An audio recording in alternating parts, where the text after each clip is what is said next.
नमस्कार दोस्तों आज के समय में टैक्स बचाने के लिए मार्केट में कई विकल्प मौजूद हैं, जैसे कि LIC, PPF, NPS, ELSS आदि।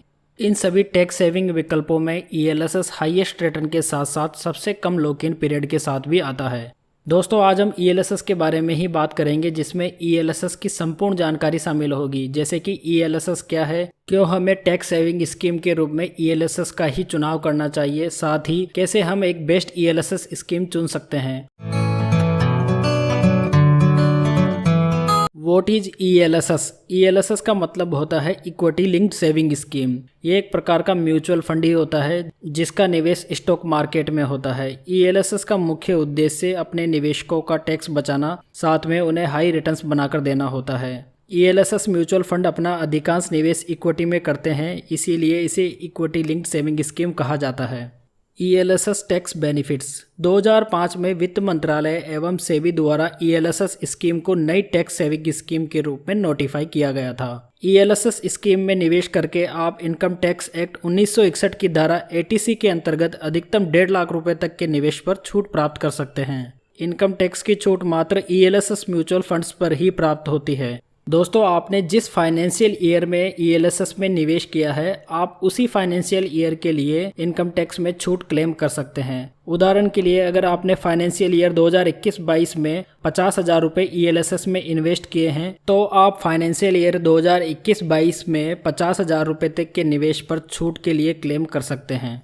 ELSS में लॉक इन पीरियड कितना होता है? दोस्तों किसी भी टैक्स सेविंग स्कीम में लॉक इन पीरियड जरूर होता है। लॉक इन पीरियड किसी स्कीम में कम तो किसी में ज़्यादा हो सकता है। वर्तमान में सभी ELSS म्यूचुअल फंड्स में 3 साल का लॉक इन पीरियड होता है। लॉक इन पीरियड का मतलब होता है कि आप इस समय के पूरा होने से पहले अपने निवेश किए गए पैसे को वापस नहीं निकलवा सकते हैं। उदाहरण के लिए अगर आपने अप्रैल 2021 में ELSS में निवेश किया है, तो आप वापस पैसे अप्रैल 2024 के बाद ही निकलवा सकते हैं। सरकार की सभी टैक्स सेविंग स्कीम्स के मुकाबले ELSS का लॉक इन पीरियड सबसे कम है। यहाँ पर एक सवाल कई निवेशकों के मन में रहता है कि SIP जिसमें कि इंस्टॉलमेंट प्रत्येक महीने जाती है, उसमें लॉक इन पीरियड कैसे काम करता है?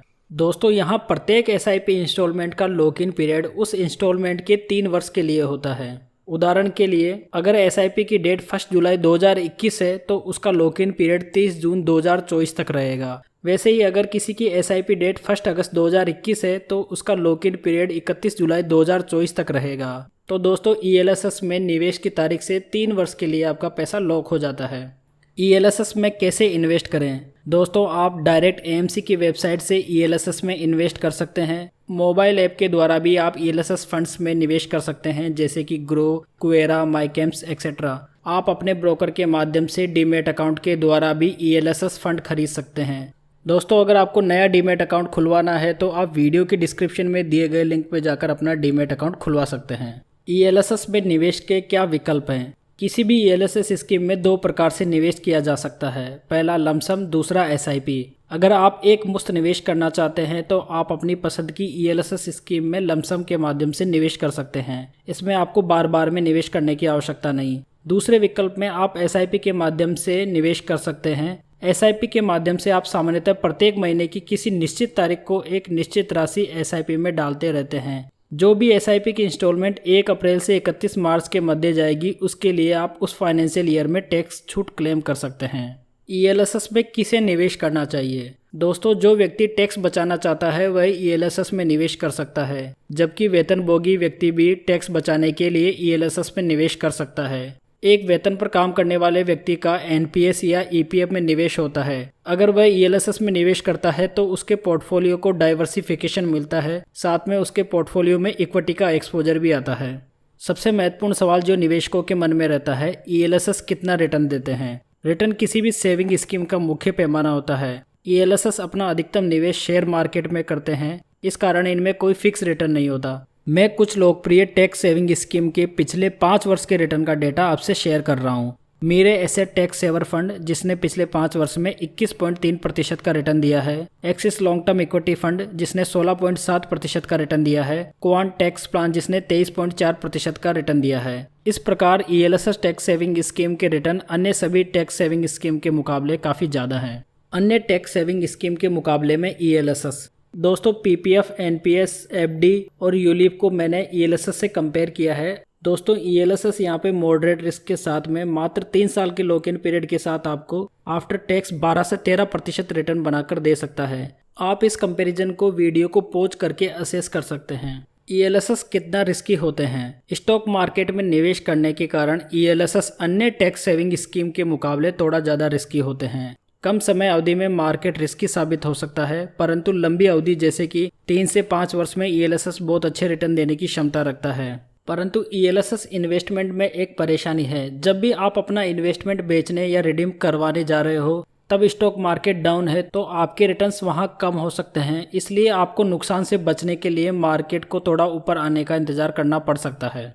ईएलएसएस स्कीम में आपका पैसा कहाँ निवेश होता है? ईएलएसएस में आपका पैसा शेयर्स, बॉन्ड्स और अदर सिक्योरिटीज में निवेश किया जाता है। स्टॉक इन्वेस्टमेंट के कारण ही इसमें हाई रिटर्न देखे जाते हैं। आपका पैसा कहाँ कहाँ लगाया जाएगा ये पूर्णतया फंड मैनेजर पर डिपेंड करता है। ईएलएसएस रिटर्न पर कितना टैक्स लगता है? अधिकांश टैक्स सेविंग स्कीम्स के रिटर्न टैक्स फ्री होते हैं, परंतु ईएलएसएस के रिटर्न टैक्सेबल होते हैं। ईएलएसएस पर एलटीसीजी चार्जेबल होता है जो कि 10% की दर से लगता है। एलटीसीजी आपके 1 लाख रुपए से अधिक के मुनाफे पर लगाया जाता है। फॉर एग्जाम्पल, अगर आपने 5 लाख रुपए का ईएलएसएस में निवेश किया है जिसमें 1.5 लाख रुपए का आपको प्रॉफिट हुआ है, तो इसमें आपको 50,000 रुपये पर 10% के हिसाब से 5,000 रुपये का एलटीसीजी देना होगा।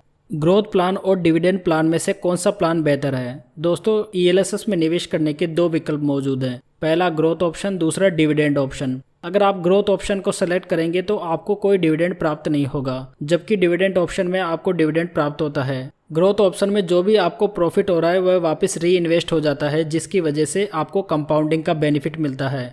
परंतु डिविडेंड में आपको रेगुलर पे आउट होने की वजह से कोई कंपाउंडिंग का बेनिफिट नहीं मिलता। ग्रोथ ऑप्शन में आपको हाई मैच्योरिटी देखने को मिलती है, परंतु डिविडेंड ऑप्शन में ग्रोथ ऑप्शन के मुकाबले लो मैच्योरिटी होती है। अगर आपको रेगुलर इनकम की आवश्यकता नहीं है तो आप ग्रोथ ऑप्शन का चुनाव कर सकते हैं, जबकि अगर आपको रेगुलर इनकम की आवश्यकता है तो आप डिविडेंड ऑप्शन का चुनाव कर सकते हैं। अपने लिए बेस्ट ईएलएसएस फंड कैसे चुनें? मैं आपको कुछ ऐसे पॉइंट्स बता रहा हूँ जिनका ध्यान रखकर आप अपने लिए बेस्ट ईएलएसएस फंड चुन सकते हैं। पहला है पास्ट परफॉर्मेंस। किसी भी ईएलएसएस में निवेश करने से पहले उसकी पास्ट परफॉर्मेंस जरूर चेक कर लेनी चाहिए।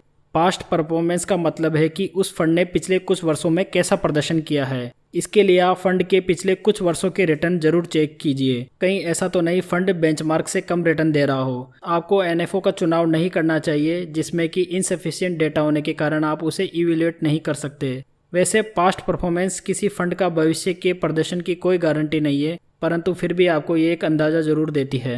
सेकंड पॉइंट जो आपको देखना चाहिए, रिटर्न में कंसिस्टेंसी। किसी भी ईएलएसएस म्यूचुअल फंड के रिटर्न्स में समानता होनी आवश्यक है। अच्छे मार्केट और गिरते हुए मार्केट में फंड का प्रदर्शन आपको जांचना चाहिए। ये सब अगर आप थोड़ा बहुत स्वयं से रिसर्च करेंगे तो ये जानकारी आपको आराम से मिल जाएगी। ये जानकारी आप वैल्यू रिसर्च और मनी कंट्रोल के द्वारा प्राप्त कर सकते हैं। थर्ड पॉइंट है रिस्क। निवेश में जोखिम और रिटर्न आपस में जुड़े होते हैं, इसीलिए अगर आप एक एग्रेसिव निवेशक हैं तो आप निश्चित तौर पर ईएलएसएस फंड में निवेश कर सकते हैं। परंतु अगर आप अधिक रिस्क नहीं उठाना चाहते तो आपको ऐसे ईएलएसएस फंड का चुनाव करना चाहिए जिसमें कि लार्ज कैप स्टॉक्स ज़्यादा हो, साथ ही आप उसे लंबे समय के लिए होल्ड कर सकें। इनसे थोड़ा रिस्क कम हो जाएगा। फोर्थ पॉइंट है फंड मैनेजर और एक्सपेंसेस रेशियो। किसी भी ईएलएसएस टैक्स सेविंग स्कीम को लेने से पहले उसके फंड मैनेजर के बारे में आपको जानकारी जुटा लेनी चाहिए। इसमें आपको देखना चाहिए कि फंड मैनेजर फंड को कितने समय से मैनेज कर रहा है, साथ में उसकी योग्यताएं क्या है और उसके द्वारा मैनेज किए जाने वाले फंड्स कैसा प्रदर्शन कर रहे हैं। इसके अतिरिक्त आपको एक्सपेंसेस रेशियो भी देखना चाहिए। एक्सपेंसेस रेशियो सीधा आपके रिटर्न्स को इम्पैक्ट करता है। इसके लिए ऐसी स्कीम का चुनाव करें जिसका एक्सपेंसेस रेशियो अपेक्षाकृत कम हो। इसके लिए सबसे बढ़िया उपाय है कि आप डायरेक्ट प्लान का चुनाव करें। लास्ट पॉइंट जो आपको देखना चाहिए, एयूएम और रेटिंग। एयूएम यानी कि एसेट अंडर मैनेजमेंट। अगर फंड का एयूएम ज़्यादा होता है तो ऐसा माना जाता है कि लोग उसके ऊपर विश्वास कर रहे हैं और उसके अंदर निवेशित हैं। रेटिंग किसी भी बेस्ट ईएलएसएस फंड को चुनने का एक सरल एवं आसान तरीका है। आप उस फंड की रेटिंग चेक कीजिए। अगर उस फंड की रेटिंग 4 या 5 है तो आप उस फंड पर विश्वास कर सकते हैं। क्रिसल, मॉर्निंगस्टार और वैल्यू रिसर्च द्वारा विश्वसनीयता के साथ में रेटिंग प्रदान की जाती है। तो दोस्तों आशा करता हूं कि ईएलएसएस के बारे में ये इन्फॉर्मेशन आपको अच्छी लगी होगी।